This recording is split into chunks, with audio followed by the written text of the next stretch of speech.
আরে আমার আপেলটা তো খেতে গিয়ে নিচে পড়ে গেল। আরে আমার থালার ভিতরে আবার এটা কি পড়লো? আরে এটা তো দেখতে পাচ্ছি একটা আপেল, এটা আমি খাই তাহলে। আপেলটি খাওয়ার পর আমার চোখ ভালো হয়ে গেল। এখন তাহলে একটি ভালো জামা পরে ফেলি। আরে এখন তো আমার একটি হাত কমে গেল। সমস্যা নেই, এখন আমার কাছে দুইটি হাত রয়েছে।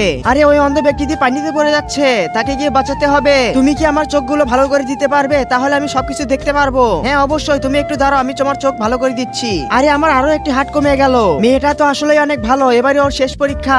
আরে এটা কি ওখানে একটি ডাকাতি করতেছে? আরে আমি থাকতে তুমি কিছুতে ডাকাতি করতে পারবে না। ঠিক আছে, তাহলে তোমার একটি হাত আমাকে দিয়ে দাও। আরে আমার একটি হাত গেলে কোনো সমস্যা নেই, এদেরকে বাঁচাতে হবে, এরা ফায়ার সার্ভিসের লোক, এরা সব বিপদে ঝাঁপিয়ে পড়ে। কিন্তু তার আগে তোমরা যদি শয়তানকে ঘৃণা করে মাকে ভালোবেসে থাকো, তাহলে ভিডিওতে লাইক দিয়ে চ্যানেলটি সাবস্ক্রাইব করে দাও এবং কমেন্টে লিখে যাবে লাভ ইউ মা। মাকে ভালোবেসে থাকলে অবশ্যই লাইক এবং সাবস্ক্রাইব করে দিও। আরে এই নাও, তোমাকে আমি হাত দিয়ে দিলাম। আরে আমার হাত লাগবে না, তোমার কাছেই রেখে দাও। কিন্তু কেন? আরে আমি তো শুধু তোমাকে পরীক্ষা করছিলাম। ধন্যবাদ গুরুজি আপনাকে। এই নাও, আমি খুশি হয়ে আবারও তোমাকে 3টি হাত দিয়ে দিলাম।